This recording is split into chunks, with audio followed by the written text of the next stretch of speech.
कार्यक्रम सुरू करण्यापूर्वी मला एकदा सगळ्या प्रेक्षकांचे आभार मानायचे आहेत, कारण की हा आमचा जो शो आहे सुखी जीवनाचा मंत्र, तुम्ही इतका सुंदर रिस्पॉन्स देता, इतके सुंदर तुम्ही प्रश्न विचारता, त्याच्यामुळे सगळ्यात आधी आभार प्रदर्शन करून घेते, कारण की नंतर इतके फोन येतात की तुम्हा सगळ्या प्रेक्षकांचा आभार मानायचं राहून जातं.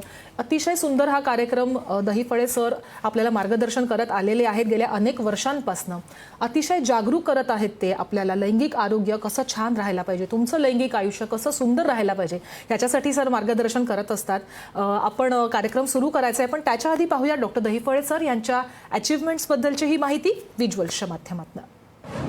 डॉक्टर विजय दहीफळे सेक्सोलॉजिस्ट, अँड्रोलॉजिस्ट आणि यूरोलॉजिस्ट आहेत. ते आंतरराष्ट्रीय पातळीवर नावाजलेले डॉक्टर असून या समस्येने त्रासलेल्या लोकांसाठी आशेचा किरण म्हणून कार्य करत असतात.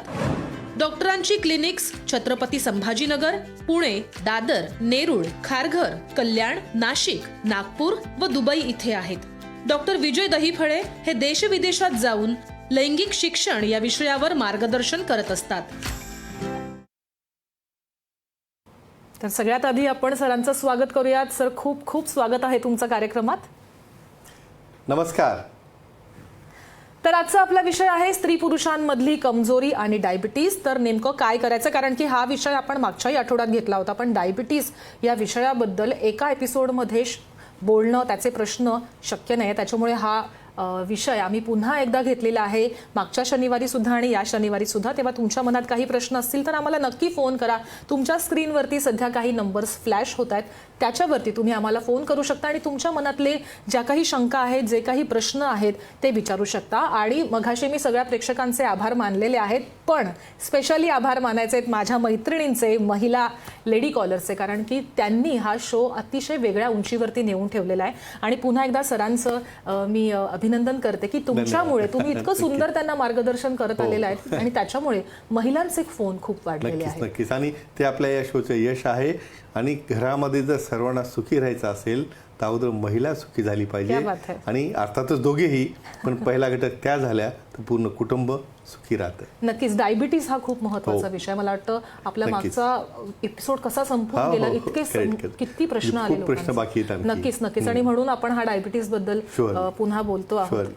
सर, डायबिटीज बद्दल मला विचारायचं आहे की डायबिटीज आणि कमजोरीमुळे महिलांचा विषय निघाल्याच्या नंतर प्रेग्नन्सीचा आपण बोललं पाहिजे, कारण की डायबिटीजचा प्रेग्नन्सीवरती काही परिणाम होतो, काही संबंध असतो का? बरोबर. नक्कीच. या ठिकाणी सर्वप्रथम मी आपल्या लोकशाही मराठीच्या जगभरातील सर्व दर्शकांचं या लाईव्ह सुखी जीवनाच्या मंत्राच्या शोमध्ये मनापासून स्वागत करतो. इतकी प्रश्न आहेत डायबिटीसच्या रिलेटेड, स्त्री असो पुरुष असो, सर्वांनाही याबाबतीत माहिती पाहिजे. खूप जणांना आणखी अज्ञान आहे. आणि या डायबिटीसमुळे काय संबंध असतो, कमजोरीचा काय, प्रेग्नन्सीचं काय, तुमच्या लाईफस्टाईलचं काय, सर्व आपण आज सगळं जाणून घेऊयात. आपण प्रेग्नन्सी बद्दल जाणून घेऊयात, पण सगळ्यात महत्त्वाचा आपल्याला फोन आलेला आहे. आपण प्रश्न घेऊयात. रोहित बोलतात बेळगावहून. रोहित, तुमचा प्रश्न विचारा. नमस्ते डॉक्टर. हा, नमस्ते जी, बोला. सर, मी काल बी फोन केलेला, तुमचा शो पाहून आता मी 100% नॉर्मल झालेलो आहे. व्हेरी गुड, व्हेरी गुड, छान. तर मी करेक्ट टाइम टू टाइम 8 तास झोप सगळं मेंटेन करत आहे. ओके. बॉडी बी फिट चाललेली आहे. ओके. आणि मला आता कंटिन्युअस असंच नॅचरल रीतीने फिट व्हायचं तर काय करायचं, इन्क्लुडिंग पेनिस सर. अच्छा अच्छा. म्हणजे तुम्हाला फिट आहे सर, फिट आहे, सगळं स्ट्रॉंग आहे, आता मेंटेन करायला पाहिजे. मेंटेन करायचं. तुम्ही सांगा मला, या अगोदर जो काही त्रास होता, कमजोरी आहे की हस्तमेतून किंवा ज्या गोष्टी होत्या त्या आता कमी झाल्या का तुमच्या? सर 100% कमी झाले sir. Very good, very good. पण तुम्हाला आता हे मेंटेन ठेवायचं आहे नैसर्गिक पद्धतीने, बरोबर आहे? हो सर. ठीक आहे, सांगूया नक्की यांना. नक्कीच. रोहितजी बेळगावून बोलताय. आणि सगळ्यात महत्वाचं, हे फेसबुक लाईव्ह सगळ्यांना करून दाखवतात आपला शो. आणि ह्या सर्वांचं कौतुक का, कारण हे एकटे पाहत नाही. त्यांचं आज मिशन काय, स्वतः फिट झाले 100%, पण त्यांच्यासारखंच बाकीच्या आजूबाजूच्या लोकांना 100% फिट करायचंय. तर यांना सांगूया नॅचरली कसं मेंटेन करायचं ते. या ठिकाणी मित्रांनो तुम्हाला सांगतोय बघा, तुम्ही कुठलाही आजार घेऊन जन्माला आलेले नाहीत. मग आजार कधी झाले? आजार जेव्हा तुम्ही वयात आले, मग तुम्ही कॉम्पिटिशन आहे, स्ट्रेस आहे, विवंचना आहे, मग यामध्ये तुम्ही अडकले, मग व्यसनाधीनता आली, आणि त्यातनं मग पुढं काय झालं, एक्झरसाईज, योगा, प्राणायाम यातनं तुम्ही दूर चालले आणि नैसर्गिक पद्धतीने जे अल्कलाईन पद्धतीचं फूड खायला पाहिजे ते तुम्ही खात नाही. तर अर्थातच काय झालं, बॉडी ही ॲसिडिक बनली. बरोबर. आणि त्याचा परिणाम फक्त आपल्या लैंगिक आयुष्यावर नाही, तर मी तर सर्वात महत्त्वाचं सांगेन, तुमचा खरा लैंगिक ऑर्गन कोण आहे? तो ब्रेन आहे, हार्ट आहे. कारण ह्या दोघांचं कमांड आणि दोघांचं सर्क्युलेशन याचं कॉम्बिनेशन जेव्हा होतं तेव्हा त्या ठिकाणी कट होतं. आणि हा एक भाग असतो, एक बॉडीचं इंडिकेटर असतं. जर तुमच्या लैंगिक भागाचा, स्त्री असो पुरुष असो, ब्लड सप्लाय जर चांगला असेल तर असं समजायचं की प्रत्येक पेशीला तुमच्या ऑक्सिजन मिळतोय, त्याला नवी लाईफ मिळतंय आणि शेवटपर्यंत तुम्ही अशा पद्धतीने मेडिसिन न घेता निरोगी राहू शकता. आणि यांना काळजी करायची अजिबात गरज नाही, कारण आपल्या सुखी जीवनाचा मंत्राचं पुस्तक अतिशय मार्गदर्शक आहे.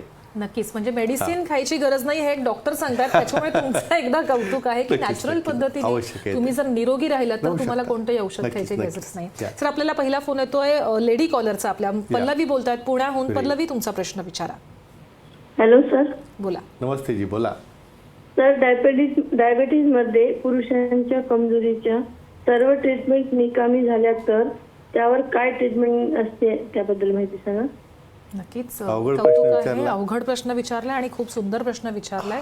मला वाटतं आणि प्रॅक्टिकली असं असतं, हो, त्रस्त होऊन जातात की आता माझं काही खरं नाही आणि माझं लैंगिक आयुष्य संपलं आता. आणि मग अनबन, मग भांडणं, याचा फॅमिलीवर कसा परिणाम होतो आणि कसं टाळायचं सांगूया आपण. मित्रांनो, तुम्हाला महत्त्वाचं सांगतो, हे बघा, आता यंग वयामध्ये देखील डायबिटीज सुरू झाला आहे. फॅमिली आहे, हेरिडिटरी आहे, काही ज्युव्हेनाइल असतात, तो वेगळा भाग झाला. पण तुमच्या लाईफस्टाईलमुळे तो जो होत असेल, तुमचं इन्शुलिन तयार बरोबर होत नसेल, मग अशा केसमध्ये काय होतं, त्या ठिकाणी पहिल्यांदा लिंगाचा भाग हा पकडला जातो. म्हणजे त्या ठिकाणी समोर रेडनेस येणं, त्यावर क्रॅक जाणं. जर तुमची शुगर 200च्या वर क्रॉस झाली तर अशा केसमध्ये लिंगाकडे जाणारा प्रवाह हा 50% जास्त बंद होतो. संवेदना बंद होतात. आणि महत्त्वाचं सांगतो, काही जणांना आपण सुरुवातीला मेडिसिन देतो, पहिल्या दिवशी म्हणू शकतो का चला ऑपरेशनला, नाही. मग बरेच जण काय म्हणतात, मला मेडिसिन दिलं ते कामच केलं नाही, म्हणजे याचा अर्थ मेडिसिन चुकीचं आहे. अजिबात नाही. मेडिसिन कधीही चुकीचं नसतं. त्या घेणाऱ्या व्यक्तीची शरीर रचना, त्याची फिजिओलॉजी, ॲनाटॉमी ही सगळी महत्त्वाची असते. मग ते जर फेल झालं, घाबरू नका. पी-शॉट थेरपी आहे, ज्यामध्ये रिच असलेल्या प्लाझ्मा आणि प्लेटलेट्स आपण काढून त्यामध्ये ग्रोथ फॅक्टर्स आहेत, इंटरफेरॉन्स आहेत, इंटरल्युकिन्स आहेत, हे ॲड करून लिंगामध्ये इंजेक्ट केल्यावर निओफायब्रोजेनेसिस, निओवास्क्युलोजेनेसिस अशा प्रकारच्या बनवून परत तुम्हाला कटोचायला लागते. आणि याने देखील नाही झालं तर पेनाइल इम्प्लांटसारखी एकदम रामबाण ट्रीटमेंट त्या ठिकाणी अवेलेबल आहे. त्यामुळं कुठल्याही केसला ती फेल गेली किंवा रिझल्ट आला असं म्हणू शकत नाही. पण तुमच्यामध्ये तो धीर पाहिजे.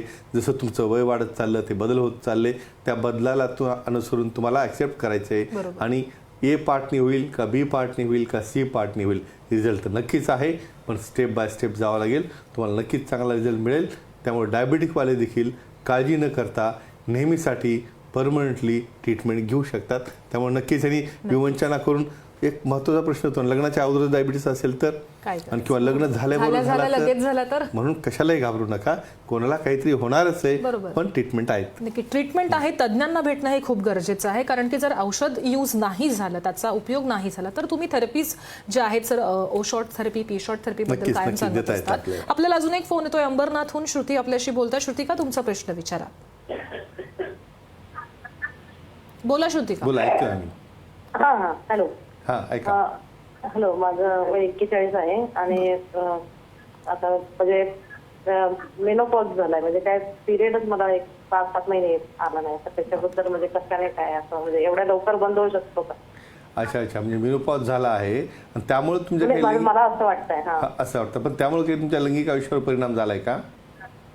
त्याच्यामुळे काही तुमच्या लैंगिक आयुष्यावर परिणाम झालेला आहे का? बरोबर. बरं, ठीक आहे, सांगूया तुम्हाला, नक्की सांगूया. नक्कीच खूप चांगला प्रश्न आहे सर, कारण की आता मेनोपॉज बद्दल त्या म्हणतायत. आणि मेनोपॉजचं वयही किती लवकर म्हणजे मासिक पाळी लवकर यायला लागली आणि मेनोपॉज पण मागे यायला लागलेला आहे. 10 वर्षाचा फरक बसलेला आहे. पहिले 45, 27, 28 पण मेनोपॉज येत नव्हता. पण आता तुम्ही 40 मध्ये चाला. सांगूया कारण काय. सर्वात महत्त्वाचं सांगतो, मिनार्की म्हणजे तुम्हाला पाळी केव्हा चालू होते तर वयाच्या 13 ते 15 वर्षामध्ये. नॉर्मली मेनोपॉज म्हणजे तुमची रजोवृत्ती त्याला म्हणतो, ती 45च्या नंतर व्हायला पाहिजे. आता एवढ्या कमी वयात झाल्यानंतर काय परिणाम होतो त्या ठिकाणी? हार्मोनल चेंजेस, इस्ट्रोजन आहे, प्रोजेस्ट्रॉन आहे, त्या मात्रा डिस्टर्ब व्हायला लागतात, टेस्टोस्टेरॉनच्या मात्रा डिस्टर्ब होतात. आणि अर्थातच मेनोपॉज झाल्यामुळे काय होतं, त्यांचं काय म्हणणं आहे भगिनींचं, की यामुळे काय होतं, भावना कमी होणे आहे, अराउजल कमी आहे, डिझायर कमी आहे. त्या ठिकाणी मायांगाला कोरडेपणा देखील यायला लागतो. मग असं झाल्यानंतर मग इच्छा कमी, ऑर्गॅझम कमी आणि त्यांचा जो प्रतिसाद असतो ॲक्टमध्ये तो कमी होत जाऊन त्या ठिकाणी त्यातनं त्या दूर जायला लागतात. अजिबात तुम्ही काळजी करू नका. काही कारण असेल त्यासाठी त्याला खूप चांगल्या ट्रीटमेंट आहेत. तज्ज्ञांना भेटा, सेक्सॉलॉजी, यूरॉलॉजी, अँड्रॉलॉजीना भेटा. हार्मोनल थेरपी आहे, लोकल थेरपी आहे, लोकल काही क्रीम्स असतात आणि काही लुब्रिकंट देखील असतात. ते वापरल्यानंतर तुमचं मानसिक आणि शारीरिक स्वास्थ्य दोन्ही नक्कीच नॉर्मल होईल. आणि यांचं मनापासून धन्यवाद. आणि सर्व भगिनीचा प्रश्न एकट्याने पुढे येऊन विचारला. हो, कारण की मेनोपॉज नंतर बरेचदा असं बोललं जातं ना की स्त्रियांच्या लैंगिक आयुष्यावरती परिणाम होतो. तर तो जर होऊ द्यायचा नसेल तर तज्ज्ञांना भेटा. सर आहेत, तुम्ही त्यांना भेटू शकता. जवळच्या क्लिनिक्सला जाऊन तुम्ही भेट देऊ शकता. आपल्याला आणखी एक फोन येतोय. रमेश दाभाडे आपल्याशी बोलतायत. रमेशजी, तुमचा प्रश्न विचारा. बोला रमेशजी. ऐकतोय आम्ही. अच्छा, ठीक आहे. अगदी आपण काय करू, स्त्रियांमधील आणखी काही क्वेश्चन मला ईमेलवर आलेले आहेत, त्याबद्दल माहिती सर आपल्याला फोन येतोय. शुभांगी आपल्याशी बोलतायत पुण्याहून. शुभांगी, तुमचा प्रश्न विचारा. नमस्कार. नमस्कार जी, बोला. सर, स्त्रियांमध्ये जर डायबिटीस असेल तर त्या डायबिटीसमुळे योनीच्या संवेदनावर किंवा सेक्सच्या भावनेवर काही परिणाम होतो का, त्याबद्दल सांगा. आणि कशामुळे होतो? शुभांगीताई, खूप चांगला प्रश्न विचारलेला आहे. मला वाटतं प्रत्येक स्त्रीच्या मनातला हा प्रश्न आहे, कारण डायबिटीज आजकाल प्रत्येक स्त्रीला आपण बघतोय. खूप जणांना डायबिटीज झालेला आहे. सर्वांना काय वाटतं की स्त्रीला काही होत नाही. म्हणजे हे खरंच कॉमन वाक्य मी ऐकतो की मी बऱ्याचदा विचारतो तुम्ही का नाही आणलं. पण याच्यासाठी स्त्रीच कारणीभूत आहे. सगळं अंगावर काढायची सवय लागलेली आहे. काढायचं नाही असं, ते महत्वाचं आहे. आता महत्वाचं काय होतं, डायबिटीस त्याला स्त्री आहे का पुरुष हे कळत नाही. सर्वात महत्त्वाचं डायबिटीसमध्ये न्यूरोलॉजिकल सिस्टम म्हणजे मज्जासंस्था, म्हणजे तुमच्या ब्रेनकडनं तुमच्या ऑर्गनकडे जाणारी कमांड, त्या ठिकाणी क्लायट्रोइड्सकडे जाणारी कमांड जर तुम्हाला परत नाही आली, कशी संवेदना येणार. बरं, संवेदनाच त्यातनं निघून गेली तर मग ॲक्ट करताना जो आनंद आहे, जे ऑर्गॅझम आहे ते कसं मिळणार? अजिबात मिळणार नाही. तिसरी गोष्ट, वास्क्युलॅरिटीसुद्धा क्लायट्रोइड्सकडे डाऊन होते. वास्क्युलॅरिटी डाऊन झाल्यामुळे काय होतं, त्या ठिकाणी ज्या बार्थोलिन ग्लँड्स आहेत त्या ठिकाणच्या त्या ग्लँड नॉर्मल सिक्रेशन जो स्त्राव तयार होत असतो त्या बंद करून टाकतात. मग तो बंद झाल्यामुळे ॲक्ट करताना त्यांना पेन होणं, त्या ठिकाणी वेदना होणं, अशा प्रकारचे शारीरिक बदल होतात. मग काळजी काय घ्यायची, डायबिटीज कंट्रोलमध्ये ठेवा, प्रॉपर हायजीन ठेवा, लुब्रिकंट वापरा आणि गरज पडल्यास सप्लिमेंट्स, टेस्टोस्टेरॉन किंवा लोकल त्या ठिकाणी इस्ट्रोजन प्रिपरेशन तुम्ही वापरू शकता. अधिक माहितीसाठी तुम्ही तज्ज्ञांना भेटा, सेक्सॉलॉजी, यूरॉलॉजी, अँड्रॉलॉजीना भेटा. आणि नक्कीच डायबिटीज कंट्रोलमध्ये आला तर तुमचं देखील लैंगिक आयुष्य शेवटपर्यंत मेंटेन राहू शकतं. सर, मगाशी रमेश दाभाडेंशी आपलं कनेक्शन तुटलेलं आहे, त्यांचा पुन्हा आपल्याला कनेक्शन झालेलं आहे. रमेशजी, तुमचा प्रश्न विचारा. बोला. हॅलो. बोला. हॅलो, ऐकतोय आम्ही. बोला रमेशजी. हा, नमस्कार सर. नमस्कार जी, बोला. ऐकत राहतो. रमेशजी, टीव्हीचा आवाज कमी करा आणि आमच्याशी डायरेक्टली फोनवरती बोला. हो, हा सर, मी रमेश दाभाडे बोलतो सर. ओके सर, नमस्कार. नमस्कार. काय समस्या आहे तुम्हाला? असं होते की माझे काय समस्या आहे तुम्हाला? आरामात सांगा. आवाज येतोय आम्हाला. काय समस्या आहे तुम्हाला सांगा. सर, युरिनला म्हणजे लघवीला गेल्याच्या नंतर युरिनचा वास खूप येतोय. ओके, बर. वय काय तुमचं? तर मी मेडिसिन घेतलं. पण मेडिसिन घेतल्याच्या नंतर ते चांगलं होतं, पण नंतर डबल रिपीट तेच होतं. बरं, तुमचं वय किती आहे? खूप घाण येतो. पाहूया आपण. वय किती आहे तुमचं? माझं 40 वर्ष. बर. काही लैंगिक शिथिलता आहे तुम्हाला, त्यामुळे सेक्सवर काही परिणाम झालेला आहे? नाही सर. बरं, तुमच्या पार्टनरला काही त्रास आहे का? पार्टनरला काही इन्फेक्शन किंवा व्हाईट डिस्चार्ज वगैरे त्यांनाही त्याचा त्रास आहे का? नाही सर, त्यांना असं काही वाटत नाही. ठीक आहे, सांगूया तुम्हाला. हे प्रश्न का महत्त्वाचे होते, का विचारलं मी, म्हणजे तुलाच इन्फेक्शन आहे आणि मला काही नाही, तू तुझं बघ, नीट करून घे. हे असे संवाद मी ऐकतो नेहमी. म्हणजे बऱ्याचदा होतं असं की ती फिमेलच आपली चालू आहे जाणं, दाखवणं, सुरू आहे ट्रीटमेंट, आणि इकडं मेल पार्टला इन्फेक्शन आहे, दुर्गंधी येते, UTI आहे. चला कारणं पाहूया काय ते. मित्रांनो, तुम्हाला महत्त्वाचं सांगतो, इतक्या लहान लहान गोष्टी आहेत. मी बऱ्याचदा असे बिथरलेले 18 वर्षाची मुलं पाहतो ज्यांचं की काही सुरू असेल, IIT असेल, प्रोफेशनल असेल, भले डॉक्टर असतील. इतकं ज्ञान कमी आहे की तुमच्या लैंगिक प्रॉब्लेमबद्दल घरी जरी आईवडिलांना बोललं ना, आईवडील काय म्हणतात, अरे काहीतरी कमी जास्त केलं का तू म्हणे, म्हणजे काही कमी जास्त केले, घाबरतो तो. मित्राला विचारायला गेलं तोही सांगत नाही. तर अशा प्रकारे समोरच्या बाजूला इन्फेक्शन होणे त्याला काही त्रास झाला, स्वतःहून लपून कुठलं तरी ऑइल लावत बसणं, काहीतरी त्याला लावत बसणं, आपोआप नीट होईल का पाहणं, अशा गोष्टी करू नका. बरोबर. बऱ्याचदा बाहेरनं वाटणारं इन्फेक्शन आतनं किडनीत असू शकतं, बऱ्याचदा कंजेनिटल अनमळे आहेत, ब्लॅडरचं डिस्फंक्शन असतं, बऱ्याचदा युरिन पाठीमागं राहते, त्या ठिकाणी इन्फेक्ट होऊ शकते. तज्ज्ञांना भेटा, सेक्सॉलॉजिस्टना भेटा, पुढच्या तपासण्या लागतील, एरोडायनॅमिक स्टडी लागेल, सोनोग्राफी लागेल, कल्चर लागेल. नक्कीच भेटल्यानंतर ती ट्रीटमेंट देऊन तुमचा आजार हा कम्प्लिटली बरा होईल. त्यामुळे तज्ज्ञांना भेटा, नक्कीच तुम्हाला रिझल्ट मिळेल. नक्कीच तज्ज्ञांना भेटणं हे खूप महत्त्वाचं आहे. तुम्ही तुमच्या पद्धतीने औषधं मेडिकलमधनं जाऊन घेऊ नका. सर आपल्याला एक फोन येतो, आदित्य म्हस्के आपल्याशी बोलतात नांदेडहून. आदित्य, तुमचा प्रश्न विचारा. नमस्कार सर. नमस्ते जी, बोला. डायबिटीज मध्ये कमजोरीसाठी ICI इंजेक्शन थेरपी काय असते माहिती सांगा. अच्छा अच्छा, आता हे बघा टॉपिक दिला की network ICI intra corporeal injection therapy सांगूया ना. हे बघा बऱ्याचदा काय होतं, मी मेडिसिन खूप खाल्ले, मला डायबिटीस आहे, माझी शुगर चांगली 300-400च्या वर असेल तरी पण मी गोड खात असतो, अशी पोझिशन असते. डायबिटीज कंट्रोलमध्ये आणा. समजा काही कारणामुळे त्या कार्पोर आहेत, स्ट्रक्चर आहे फंक्शनल, त्या डॅमेज झाला, ते कोलॅप्स झाले, काम करत नाहीत, मेडिसिन वर्क करत नाही, पार्टनर भांडतो की तुम्ही काहीच करत नाही मला, मग अशा स्टेजमध्ये इंट्रा कार्पोरल इंजेक्शन्स, काही स्पेशल वासोडायलेटर इंजेक्शन्स असतात, फेंट्रलामिन आहे, पॅपावरिन आहे किंवा इतर कुठले इंजेक्शन्स, पण तज्ज्ञांच्या मार्गदर्शनाखाली टायट्रेटेड डोस तयार करून त्या ठिकाणी तो वापरला तर नक्कीच त्या ठिकाणी कठोरतेने तुम्ही ॲक्ट करू शकता. पण हे स्वतःहून करायचं नसतं. तज्ज्ञांना भेटा, त्याचं ट्रेनिंग घ्या आणि मगच केलं तरी काही कॉम्प्लिकेशन होणार नाहीत. आणि डायबिटीस असून देखील तुमचं लैंगिक आयुष्य तुम्ही या ICI थेरपीमुळं नॉर्मल ठेवू शकता. वा वा, क्या बात आहे. सर आपल्याला अजून एक फोन येतोय, दिलीप सांगळे आपल्याशी बोलतायत. दिलीपजी, तुमचा प्रश्न विचारा. नमस्कार सर. नमस्ते जी, बोला. सर, डायबिटीजमुळे सेक्स मध्ये वीर्य संकलनावर काही परिणाम होतो का आणि कशामुळे होतो याबद्दल माहिती सांगा. वा वा, अतिशय सुंदर प्रश्न. बघा सांगतो काय म्हणतात, डायबिटीस झाला मला, आता पहिल्या प्रश्नावर येतो, मूल होत नाही, काही संबंध आहे का. तर डायबिटीसवाल्यांना वीर्यस्खलनासाठी खूप प्रॉब्लेम येतात. काय येतात सांगूया. परत मी सांगतो तुम्हाला, डायबिटीसमध्ये तुमच्या रक्तवाहिन्या छोट्या झाल्या, लवचिकता गेली, सप्लाय गेला त्या प्रोस्टेटचा, आणि अर्थातच त्या ठिकाणी जी इजॅक्युलेटरी डक्ट म्हणजे प्रोस्टेटकडनं आणि समायनल वेसिकडनं एकत्रित येऊन जी ओपन होत असते युरेथ्रामध्ये, त्यामध्ये ड्रायनेस यायला लागतो. मग ड्रायनेस आल्यानंतर त्या ठिकाणी ड्राय इजॅक्युलेशन, म्हणजे किती जरी प्रयत्न केला त्या ठिकाणी सिमेन बाहेर येत नाही. सिमेन बाहेर नाही आलं तर प्रेग्नन्सी कशी होणार. मग दोष कोणाला द्यायचा, त्या पत्नीला द्यायचा नाही. मग तिच्या तपासण्या करत बसा नाही. या ठिकाणी मेल पर्सनला ट्रीट करा.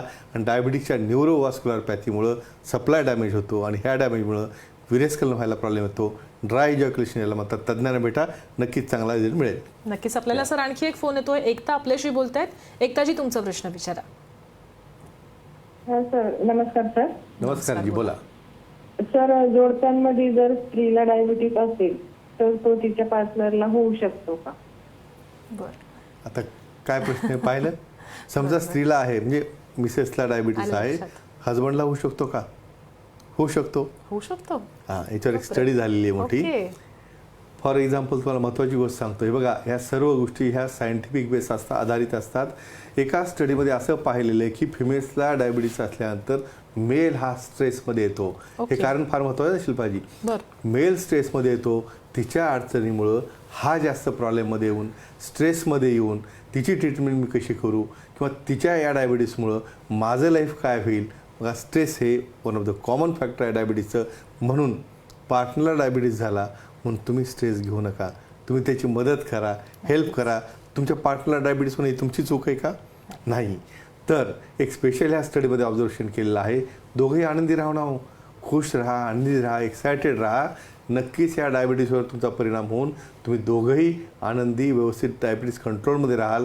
याचं काही जास्त प्रूफ जरी नसलं ते त्यातलं स्ट्रेसफुल फॅक्टर हा कॅच केला जातो आणि त्या स्ट्रेसमुळे तो डायबिटीस होत असतो. त्याच्यामुळे स्ट्रेस घेऊ नका, काही गरज नाहीये. तुम्हाला डायबिटीस होणार नाही. आणि जरी झाला तरी सुद्धा बऱ्याच गोष्टी आहेत, मेडिसिन आहेत, आणि त्याच्यामुळे तुमच्या लैंगिक आयुष्यावरती काही परिणाम होणार नाही. तज्ज्ञ आहेत इथे बसलेले, त्यांच्याशी तुम्ही बोलू शकता.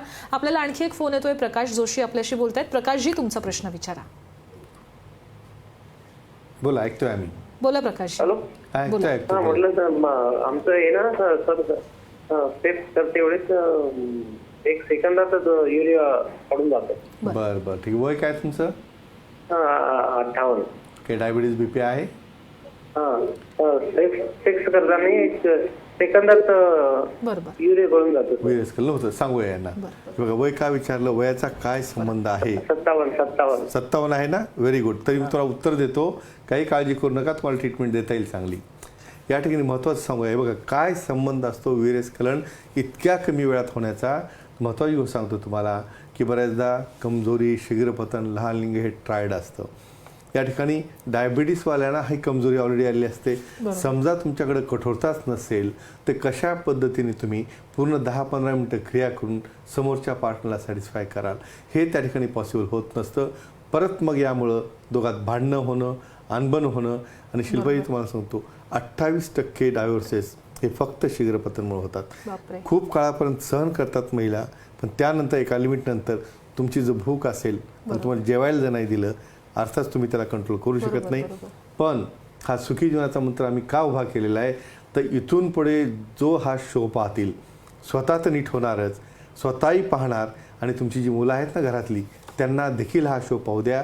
कारण सेक्स एज्युकेशन, अवेअरनेस आणि सेफ्टी सांगणारा हा लोकशाही मराठीवरचा एकमेव प्रोग्राम आहे आणि जो सर्वांनी पाहायचा आहे, सर्वांनी उपभोग घ्यायचा आहे आणि सर्वांचं लाईफ सुखी आणि आनंदी करायचं. नक्कीच तुम्ही छान सांगताय सर, खूप सुंदर माहिती देतात. पण मला काय करायला लागेल, थांबावं लागेल कारण की आपली वेळ संपलेली आहे सर. आता तिसरा भाग घ्यावा लागेल. हो, आणखी तिसरा भाग घ्यावा लागेल. त्याच्यामुळे पुढच्या शनिवारी तुम्हाला बघायचा आहे आमचा हा शो. पण सर, तुम्ही इतकं सुंदर मार्गदर्शन केलं त्यासाठी तुमचे खूप खूप मनापासून आभार. धन्यवाद.